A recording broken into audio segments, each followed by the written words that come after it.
The listener can't see this, but Arthur is smoking probably the longest cigarette I've ever seen in my life. And it's weird. He's leaning against a piano. It's all very strange.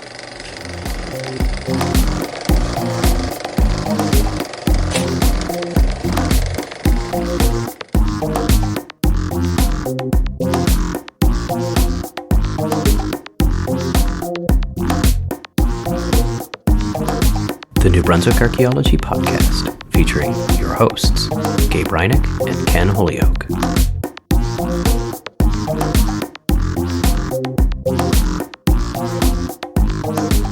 Welcome back to the New Brunswick Archaeology Podcast. I'm Gabe Reinick in a spring-like Fredericton, New Brunswick, and I'm joined, as I am just about every fortnight, by Ken Holyoke in his longest hallway in the world office in Lethbridge, Alberta. How are you, Ken? Very best. It's also spring-like here, which means it's very windy, but it is warm. I will take the wind with a little bit of warmth over the minus 20 or so. And is it just warm because your computer is currently on fire? Yeah. So the listener, I don't know. Well, they'll hear this maybe later in the episode. There's going to be a brief pause where partway through our interview with the University of New England students and faculty on their Time Team New England podcast, my computer sent up a rather concerning alarm that said I had essentially run out of disk space. And so it's the burning smell has subsided for right now. And I've put out the smoke and so we're just going to get a new hard drive in there just for safety's sake.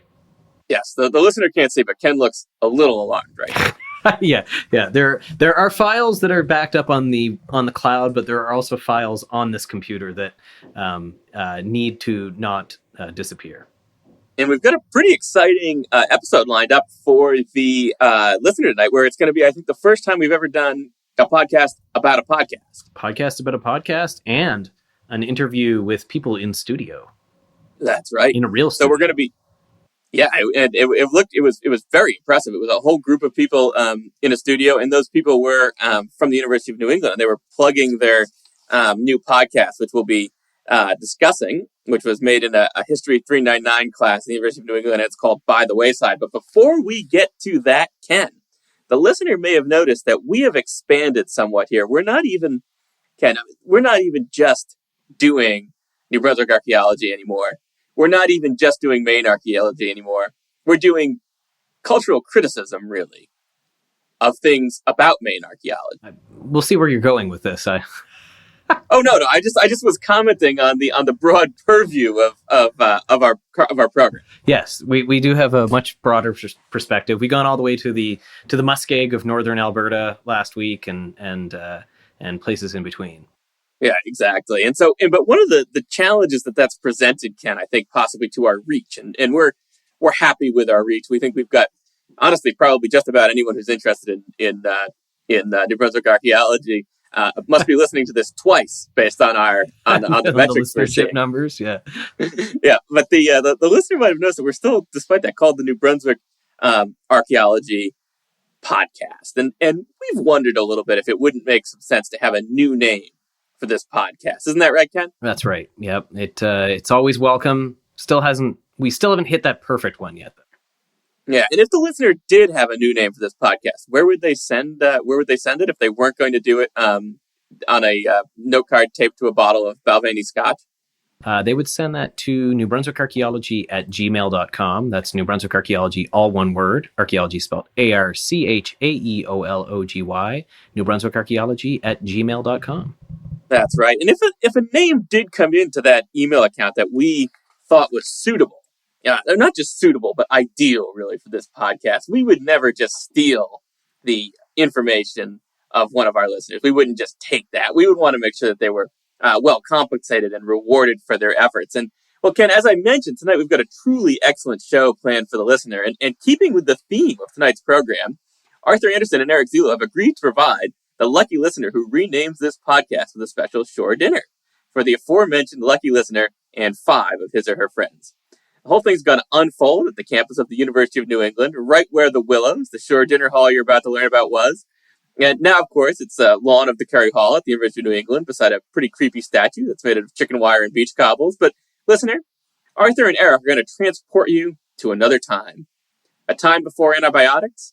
A time when life expectancy was 48. A time when there were 45, not 50, or perhaps 51, depending on when this airs, states. And when the butter never tasted better. So listen, this excursion is going to begin at 7 p.m. That's right, post-meridian, aboard an exact replica of the appropriately named steamship Portland, which you, lucky listener, are going to meet in Boston. And it's really a beautiful craft, Ken. It's made to the exact original 1889 standards at 281 feet. That's 8,600 Zorkian Bloits long. She's a wooden-hulled side-wheel steamer, and once you're on the inside, Ken, well, it's just lovely. It's got gold trim, velvet carpet, and Ken, the good news about a replica is that unlike the original, this one is less likely to sink, which the Portland 1 did on December 27th, 1898 during the Portland Gale.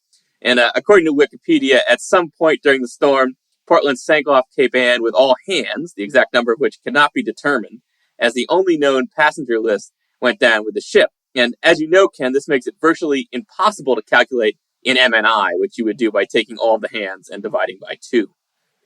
Okay, so the next morning, what's going to happen here is you're going to pull in, unsunk, into Portland, Maine, where Arthur and Eric are going to be waiting for you in a Model A runabout to take you on the journey to Biddeford. The good news, of course, is the roads have improved. The bad news is that you're going to be doing 28 miles an hour, 24.2 knots, on I-295 and I-95 while sitting in the back of a car that only has a front seat. Well, but 28 miles an hour is actually not that slow. No, but it will be on the modern turnpike. Right. Yes, it'll be probably a little scary. and I don't think it has airbags either. It doesn't say. But so in the back though, Ken, where there is no seat, but where we might expect there to be a seat on a more modern vehicle, do you know what you're going to be sitting on, Ken? And what you're going to be sitting on is a giant cooler. And that's because before you book it for the turnpike, Arthur and Eric are going to be swinging by the Harbor Fish Market, where you've been before, Ken, for jumbo shrimps, Gulf of Maine scallops, clams, pounds of mussels, and Dodge Cove, Flying Point, Glidden Point, Johns River, Mere Point, Nuremberg, Pemmican, Winter Point, Naughty Sisters, Saltwind, Royal River, Scruffy Cove, Arrows, Wave Riders, Butterfield, Chesapeake Island, Base of Del Mar, Love Point, Madeline Point, and Mookie Blue oysters, not to mention an ice-cold magnum of Courvoisier and a handle of Allen's coffee brandy. But that's not all, Ken. Do you know what else is going in that cooler? It's got to be a bag of chicken lobsters. That's right, Ken. It's chicken lobsters. And would you like to explain this phenomenon to our listener? So for those of you who are New Brunswick born, the chicken lobster is the main version of what we would canner. And so this is a lobster that's generally under £1.25 pounds, I think, is the cutoff. And I think that actually canners, they're not allowed to sell them anymore in New Brunswick, or not allowed to catch them or something like that. There's some rule that you can't get canners anymore. And I think that the term comes from that they were small enough that they were the lobsters that were separated out and put into canned lobster. But the fishmonger at the market that we went to there was incredulous when I talked about these, and she let out a large guffaw and handed me a bag of chicken lobsters. That's right. And so, okay, Ken, so the trip to Biddeford is going to take, even at full throttle in the Ford, about an hour. And the annoying thing about the UNE campus is that we're going to have to sort of putter around for their 15 or 20 minutes while Arthur and Eric try to find parking. And one of the real problems with the Model A runabout is that because there's no rear view mirror, there's actually going to be nowhere to hang the parking pass. So we're probably just going to get a ticket anyway. But once we park there, the entire UNE history 399 class is going to appear as if by magic in lounge suits to show us around. And now, Ken, it may have occurred to you that with all of this, it's still only about lunchtime.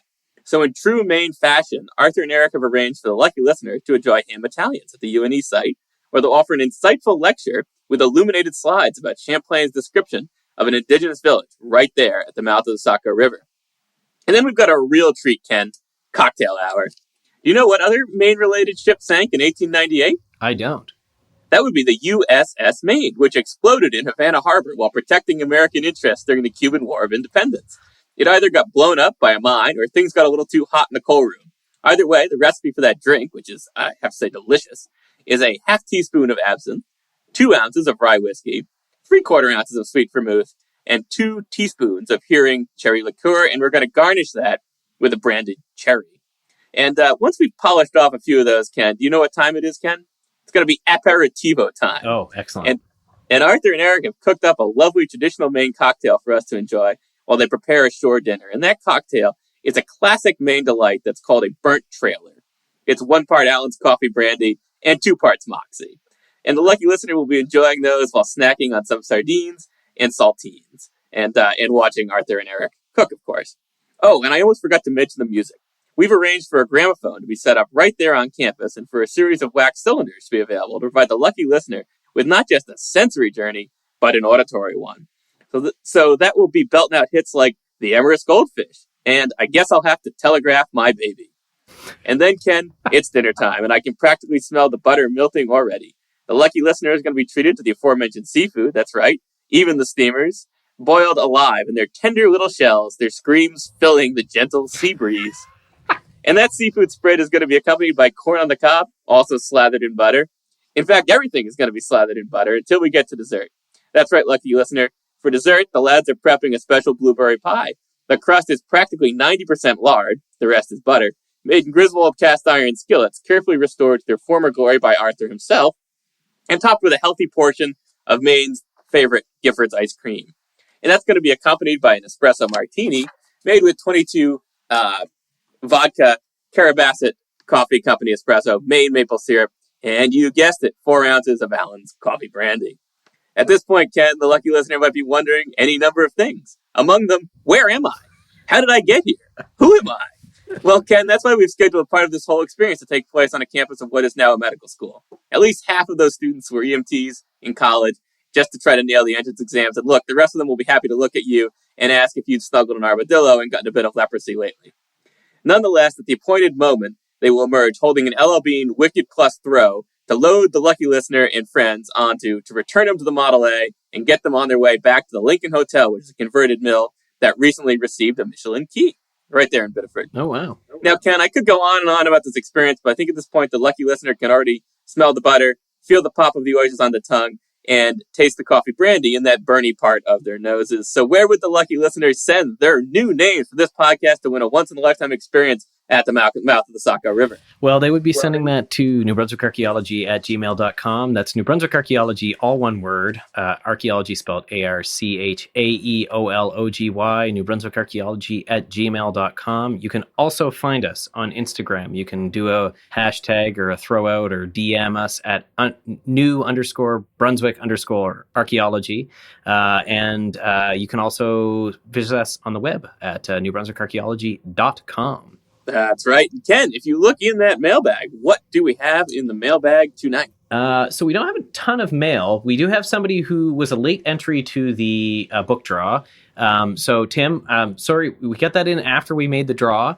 But for sending in, we've got some fresh new stickers, Tim. So if you are send us your address, we will make sure that you get some of the New Brunswick Archaeology 50th episode spectacular gold stickers have arrived today from our new Canadian distributor for stickers, Jukebox, whose swag presentation is far exceeds anything that the MAGA distributor did before.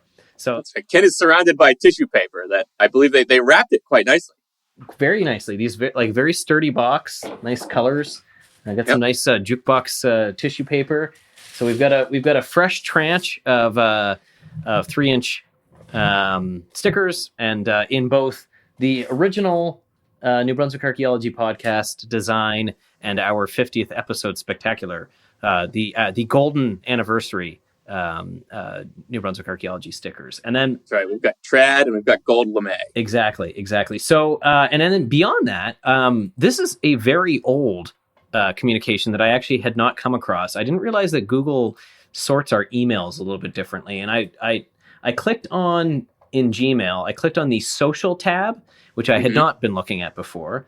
And I discovered that we actually we've had a real increase in our YouTube subscriptions.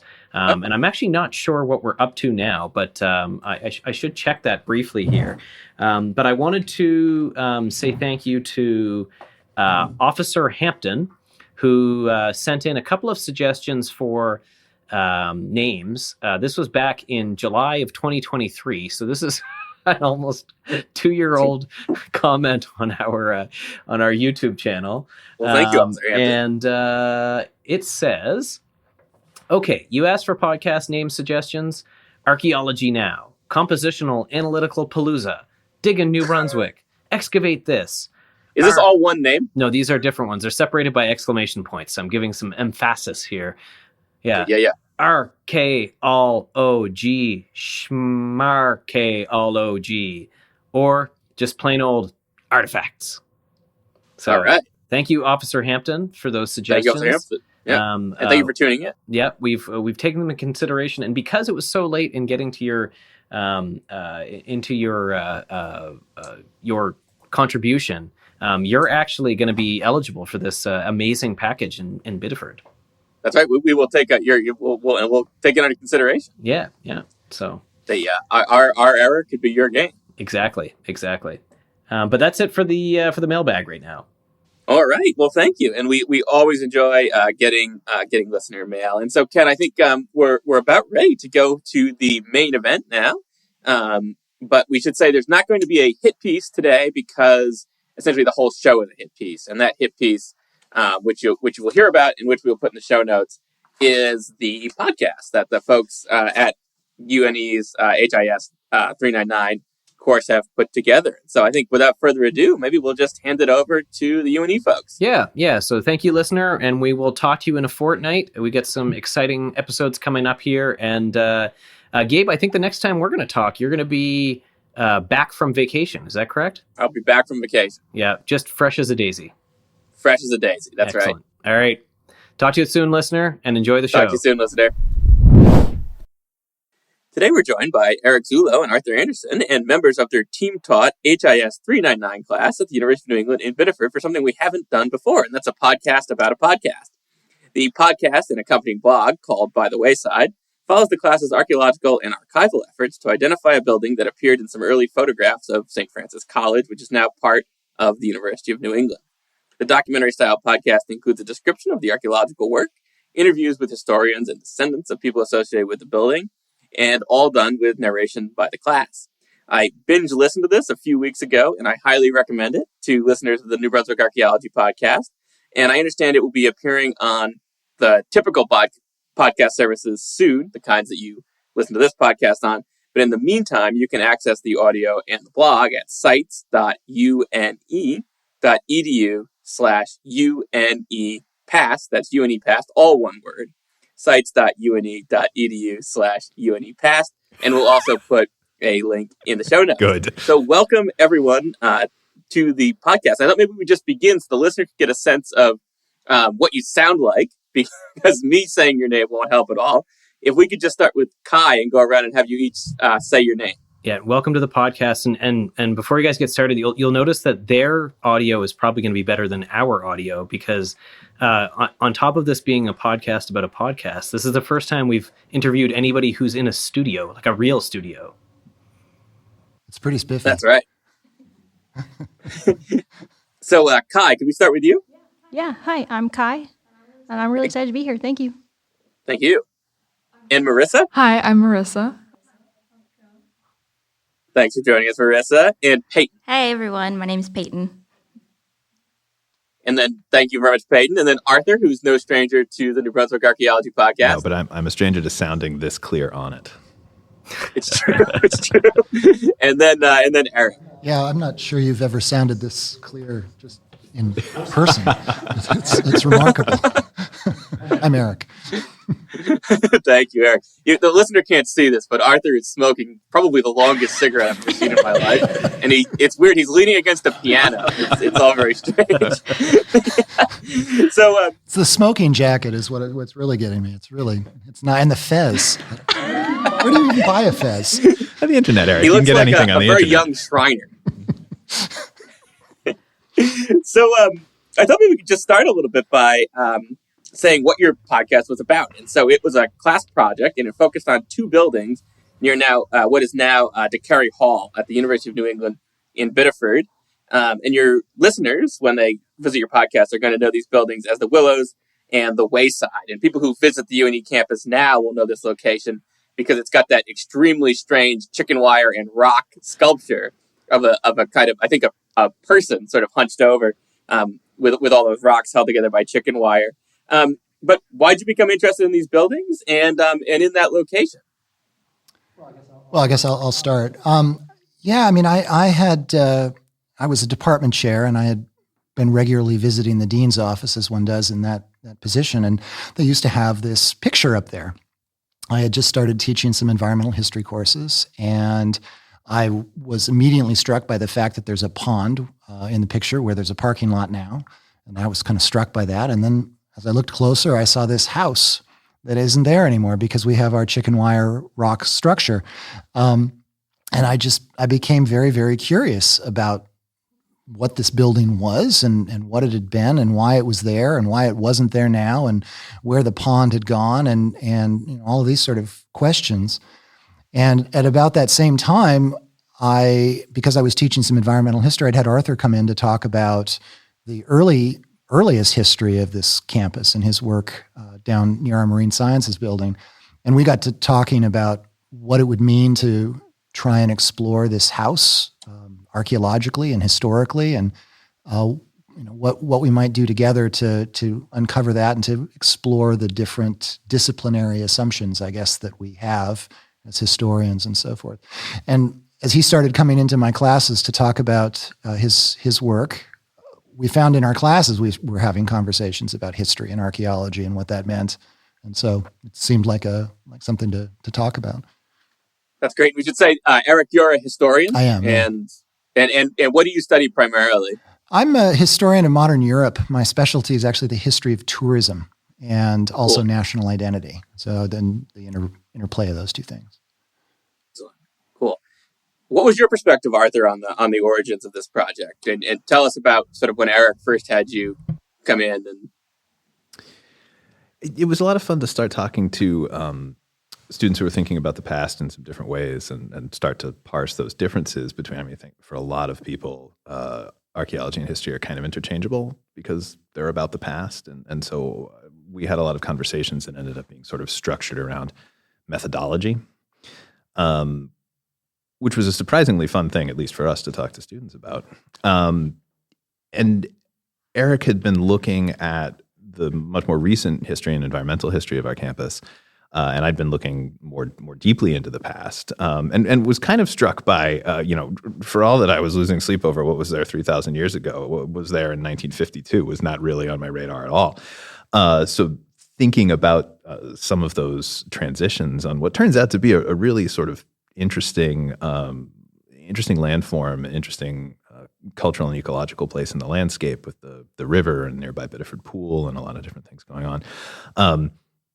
So I got really excited about kind of getting further back through archival records to think about what this landscape was, and going back to 1800, that's a couple hundred years after some of the areas we're looking at archaeologically. So there's this historical record stretching from the present back to almost touch some of the archaeology we're doing. And that ended up being really interesting. So the opportunity to get together some enthused students and see if we could get away with digging some holes and trying to make a class out of this was pretty exciting. And so we put in a proposal to be able to team teach this, which they ended up, at least that time, letting us do. And it was a fantastic experience for everyone involved. I mean, I think we all learned a lot. And one of the things about team teaching it, and I know the students may agree or disagree with this, but it made the project feel much more collaborative because we were all working on something original together and we were all learning from each other. Yeah, and you definitely get a group of enthused students because the listener in the first episode will pick up. I can't remember who said it, but somebody was incredibly excited about finding nails. And I think that you really want to encourage any student who is going to be out on a project with you who's very excited about finding nails, because that has not been my experience. And so Kai and Marissa and Peyton, I guess, kind of flipping the same question to you guys. What's your perspective on how did you guys become interested in this, other than it's a course requirement, but sort of your engagement with making the podcast and exploring this past through both the field and the studio on the project? I got to do the class. I took Arthur's Plagues and Populations class the semester before and realized that my childhood love for archaeology, anthropology, I should actually do more of that.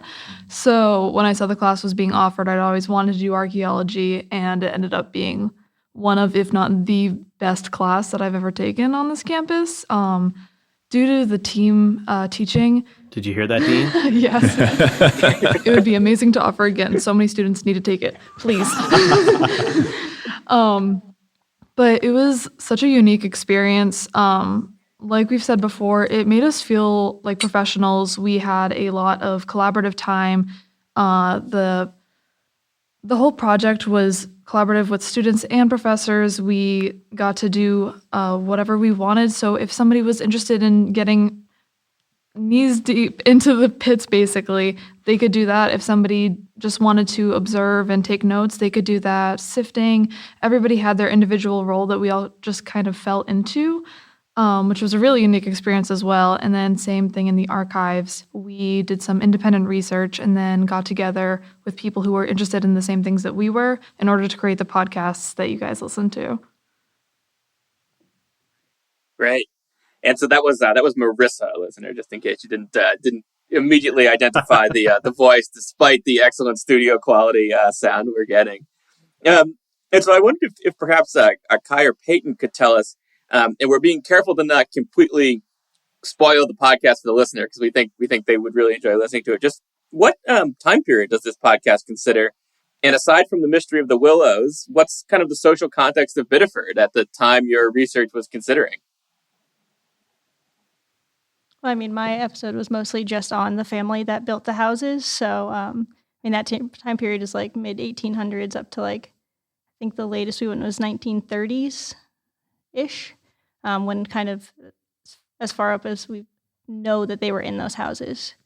So that was the time period I was mostly looking at, I think. Yeah, I was kind of whatever came before. So basically Ice Age up to Industrial Revolution of Biddeford. So that's operating at a much larger time scale than Yeah. so it's really, so for the listener, when you listen through the 4 episodes, they're following a chronology, and it's kind of interesting because they're all around the same length, but they get sort of compressed. The time that they cover sort of compresses each time with a little bit more sort of detail in the historical reference, and you get to know sort of contextualize Biddeford broadly down to like meeting people basically, and kind of getting very intimate with a few members of a family group basically, and some sort of, I don't know, some Biddeford politics back in the day, I think would be a polite way of saying it. I don't know. Is choking somebody's talking crow a political issue or? Yeah. Well, and a particularly ornery crow. I mean, let's face it, Pompey had some issues. So, what are these 2 houses? What's going on in them? In some ways, it's 13,000 years of shore dinners is the topic of the podcast, but these particular houses have a kind of unique history that I think the listener might not be aware of. Was a thing. It's kind of a unique cultural phenomenon. Not it. I mean, based on what we were looking at and researching, shore dinner halls were surprisingly common in the Biddeford area, especially where UNE is now. There was multiple competing shore dinner halls, and multiple waysides, which was very fun for our research. But it really just seemed like it was a really big community place. There was bowling teams that came by, different church events, and they all would just gather at these different shore dinner halls and have little meetings all the time and publicized in the newspapers. That's how we found a lot of our information, was just advertising, hey, this weekend shore dinner hall, come be there, the bowling team's going to be there, or oh, they ate like 5 lobsters, the guy said it was amazing, and all the fun exaggeration in those early Yeah, I think kind of to our sense of things, the boundaries between a private residence and a commercial establishment were pretty fuzzy. So that this was, a farm and a place of business for people that were fishing, but also you could stop by for a lobster dinner or host a big event. And I think that had a lot to say about the community and how some of the lines drawn between those things were in different places than we'd see them today. Yeah. Like I thought these like shore dinner halls. So I was not familiar with what a shore dinner hall was until kind of listening to this podcast, and sort of I've been Googling about them just out of fascination and thinking that I feel like I would really love to go attend a shore dinner hall and get, oysters and clam bake and lobsters for like 75 cents or something like that. The menus are pretty spectacular. Yeah. And kind of, so in terms of the social context in which those are, like what's going on in Biddeford at that time that, and maybe sort of brought more broadly in Maine, because there's sort of this interesting story. And again, we don't want to give away too much, but these shore dinner halls become a thing and then sort of disappear in relation to kind of the rising industrialization and changes in Biddeford and Maine more generally, eh?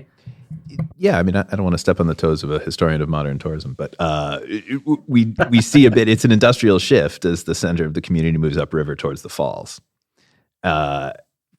And then the community at the mouth of the river that's a little bit left behind by the need for this industrial power is kind of reinventing themselves, which I'll let Eric say more about. Yeah, I mean, so you end up getting a couple of different things happening. So now you've got a class of people who are more affluent because industrialization means that things are cheaper. They can buy more. They have they're exercising. They're functioning on clock time, so their days are kind of metered out. They have more time to spend. It's the beginnings of automobility, so people can now travel cheaply and efficiently via car. Well, not cheaply at this point, I guess. It's cheaper by the end of our story than it is at the beginning because the Model T comes along. And so you have a growing leisure class on one side, and then on the other side, you have a place that was a farming fishing community that was downtown Biddeford. And then downtown moves up river to the falls, to the factories, essentially, and the population moves up there. And the people who are left living in the old downtown now have to figure out how they're going to live.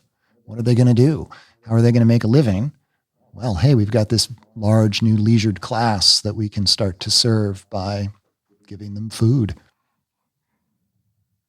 And so the listener will detect here that Eric and Arthur are sort of good at riffing right now. And one of the things that they do in the podcast is they provide a certain amount of blog discussion, so written discussion, but they also contextualize some of the episodes. And one of the things that I thought I detected early on in the show was that Arthur and Eric seem to be having a little bit of a kind of epistemological crisis. And it seemed in some ways to me that what this podcast was about, that archaeologists know things in different ways that historians know things. So I'm kind of curious if anyone would care to comment on the ways that the documentary and interview evidence was sometimes in tension with the archaeological record on the one hand, but then also sometimes very kind of complementary. And I sort of felt like in many ways you all were working through this as the episodes unfold. I think one of the most interesting questions is around specificity. I don't know. Here's where I might get sort of less good at riffing on my own crisis. But the knowns and the unknowns, even when they weren't in contradiction, didn't actually articulate. So we can talk to someone who remembers being in the building, but we're still not 100% sure where it was. So there's scraps of foundation and we're trying to kind of figure out what was over here and where was the front door and how is it pointing. But at the same time, we're having a conversation with someone who remembers the seniors partying there when it was a dorm. There's levels of detail and levels of certainty that don't quite match up. And that struck me as really interesting because I'm so used to dealing. I mean, as a proto-historic and occasional amateur historic archaeologist, I suppose I would have said that I had a familiarity with the tension between the historical record. But Champlain's journal is different from a newspaper article from when your father was alive and talking to someone who actually remembers the thing you're digging up. And I think that also led to some interesting reflections on ephemerality. And as an archaeologist, I'm the assumption that we're trying to find out things that are hard to find out because it was a long time ago and we don't really know is one that we're pretty used to. So if we're digging up something that's 3,000-4,000 years old, of course it's going to be hard to find this information, figure out what's going on. But actually, if we're digging up something that people remember within their lifetime, but we still have surprisingly big questions about it, that really shows you how quickly cultural landscapes and memory disappears, which I thought was an interesting reflection from the work. I'm used to going into archives. I mean, I'll start with a hypothesis, I'll start with a question, and I start finding answers. Well, I hopefully do. Hopefully there's documents that give me those answers. And then I don't usually need to completely revise everything about what I'm thinking. And yet the experience of archaeology for me was totally different, because we'd go out and we'd think, aha, we've figured it out. We found this, finally, yay. And then we would find out shortly thereafter that no, actually we hadn't found it. What we'd found was totally different. And we'd have to completely revise how we were reading what we were finding in the ground. And it was a constant experience of whiplash. I don't know how you guys do it. That's actually the statue that's in front of DeCary Hall. That's why he's slumped over. That's actually an unhappy archaeologist who's just had a very difficult day. Yeah. This is not the foundation you were looking for. Yeah. It gives a whole new meaning. It makes sense now. Would any of the students care to chime in on this? Did any of the students have thoughts about the kind of different ways, or how this jived with previous experiences you maybe had in other classes? I guess Did you guys have archaeological experience before taking this class? in my dreams. Yeah. My only archaeological adjacent thing was going to my Nana's house that was built in the 1700s and finding things that she tried to throw away and be like, whoa, that's so cool. She's like, oh, don't pay attention to that. I need to throw that away. That's like your grandfather's wine bottle that used to hide in the stone walls. And I'm like, okay. I mean, I was really into ancient Egypt as a kid, but that's about as much experience. I think all three of us have a maybe not secret love for Egyptology, but So one thing I was wondering, so you're all science students, right? So one of the things that I've noticed in teaching is that students in science majors will often come in and they want there to be an answer. And in this class, answers were often kind of hard to come by. I mean, we came to something at the end, but that whiplash thing was real. What was that like for you coming out of maybe a very different experience in other classes? I was going to say, I've been doing biological research for 5 years now, pretty consistently. And I felt like it was pretty similar, because in that, a lot of my research there, I just expected not to work about half the time. So I was like, oh, we didn't find much today. I was like, cool, yeah, great. So when we did find something, it was like, great, it worked this time. Definitely there was some of the whiplash, but I don't think as much, because I'm used to, this may not work, so we're going to have to troubleshoot what to do next. That's right, listener. You heard it here first. It's just like shark DNA. That's what archaeology is like. Exactly the same. Exactly the same. So some of the listeners might be familiar with the UNE campus. I'm a little bit familiar with it, but I'm curious if you were to sort of tell what were some things that surprised yourselves about as you learned about the UNE campus and about the history of the University of New England? Well, I guess I'll start. I've been here since 2008. It's very pretty. I've always remarked on that. But even though, and this is probably, I shouldn't admit this, even though I'm a historian, I wasn't really thinking that it was different before. And so now it's very difficult to look at it and not see that difference, to not think about this as downtown Biddeford, to not think of this as one of the first places of white settlement, to not think of this place as being settled by people just after the last ice age, to not kind of think about the way all of that plays out and the way the landscape kind of reveals that much deeper story. And for me, at least, it makes it a much more exciting place. I love walking to class and looking over and going, yeah, there was a house there. That's cool. And I know the people who were there, and they had a talking crow that died a horrific death. And over there, that was where the house where the priests were first living was, and that's where the old meeting house, where the first meeting house was, and that's where the second meeting house was, and that's kind of enriched the place, I think. That's great. Yeah, the crow will be on the stickers, I understand, when the podcast goes live.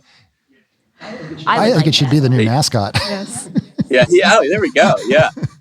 Did any of the students, did it change the way that you see the campus on your, daily walks around? I would say for sure, because as someone who didn't grow up in the area, I wasn't really familiar with how significant it was historically.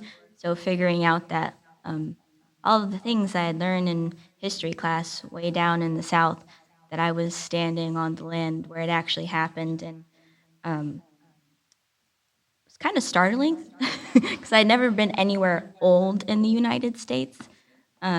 So it definitely changed how I viewed where we were. Is it a bit of a flex with the other students that you can kind of walk around and give them a tour through the past? Is this like a only the cool kids would do that, of course. But does it make you cooler? I use it as my fun fact for the icebreakers that they all make us go through during the first week of classes. It's good to have one of those at the ready. Yeah, it was like, what's one? This is like if you ever end up on Jeopardy, you can talk about investigating a place where a talking crow was choked out, basically. Yeah, all my friends love it. I was like, oh yeah, see that that weird statue? There was a house there. They'd be like, what? It's a great talking point. And then, for the icebreakers, I'd mentioned oh yeah, they're like, one cool thing you did last year. And I was like, oh yeah, just helped dig up foundations of a house, no big deal. But then nobody had, even though we put out signs, nobody had any idea and thought it was so cool. I know that coming here, St. Francis is a thing. You see religious iconography here and there. And I'm like, oh yeah, this used to be a different place, but not torn down houses and shore dinner halls and all that. And St. Francis was the college that was there before it became the University of New England, right? Right. Excellent. Along the way, I didn't want anyone to think St. Francis had actually come down. And, he found out the crow had been roughed up, so St. Francis thought he'd fear. The rat. I don't want to say that he didn't. I mean, it's there's the houses that we were digging, but even existing buildings. So we're in DeCary Hall now, down in the basement, but we're in the 1948 wing of a building that was started in 1939. And looking at what's here now and thinking about how much smaller it was and what exactly its footprint was, that changes the way I interact with the place. Knowing that when I go up to the third floor of the building, I'm walking through old dorm space and that the strange bumps in the floor are part of the old sinks, it changes the experience of the place. Knowing something about the rules that people who were here in the 30s and 40s and 50s had to follow when they were living in those spaces changes things as well. I mean, we're not nearly as stringent about showering only once a week, or what you must wear while in the shower, or I don't know. I haven't lived in any of our dorms, but I don't think you have to be observed while you're showering, do you? No, I think that's illegal now. So. Yeah, and kind of interesting tensions, with the campus sort of being this kind of protective area for the expat French population, Quebecois population in Biddeford at the time. That's a totally, that's a really interesting piece of some of the puzzle that you guys uncovered, and I really enjoyed that. Yeah, I was fascinated to learn in going through some of the archives and yearbooks and brochures that St. Francis College put out that, even in the time of the building that we were talking about, some classes were still conducted in French here. Yeah, that's cool. Neat. So, Eric, you're a historian of modern tourism, as you mentioned, which I have to say, it's probably one of those things that sounds more fun than it is. But no. It's more fun than it sounds. Oh, is that right? Okay. Absolutely. And in fact, you literally wrote the book on modern tourism, I understand.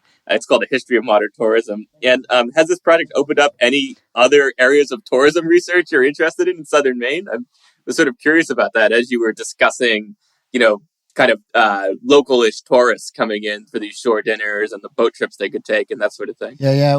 Well, so one of the things that really struck me about the class was how well the kind of a class-wide project worked. So we were all engaged in investigating something. I've certainly done research projects in classes, and I've done team projects in classes, producing podcasts, but not something where we were all sort of going into it.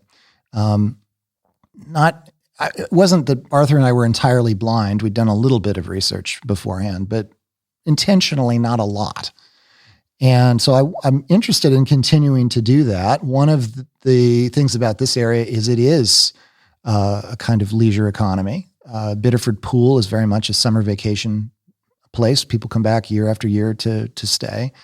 Fortune's Rocks, also in this area, is the same. And so I'm going to revise a modern tourism class that I teach, and we'll do a class project exploring the history of the area. Before that, though, I'm hoping Arthur and I will be able to do at least, may not be quite what we did this time, but something at least somewhat similar next fall. And so we're going to look at traffic on the Saco River. And so we'll look at the town dock here was one of the ferry terminals for the river. So we're hoping to do some digging there. And I believe that dock goes back to the first white settlers. So we should have some maybe 17th century archaeology there. The oldest building in Biddeford is one of these ferryman houses where ferries were docking.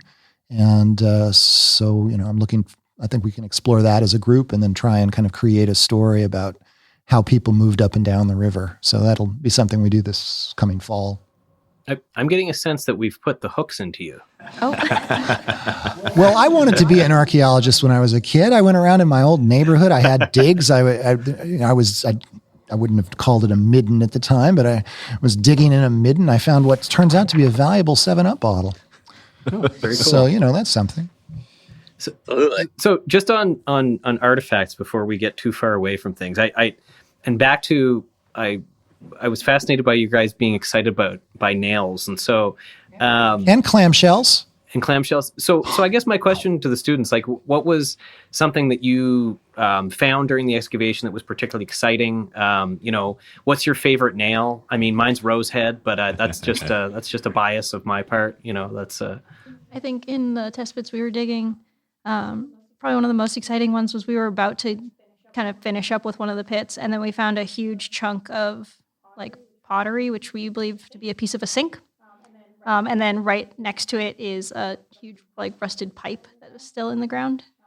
So it was really interesting just to find that right next to each other as we were like, oh, we're going to be done with this pit pretty soon. Let's clean it up, finish it up. And then we found those. So I think a big victory, me and Peyton worked together in order to unearth this little wood timber that was, not little in our whole sense, but but that was like a prize to get out of the earth in one piece. Of course, it's no longer in one piece after drying out, but that was such a They took reward. that news really well.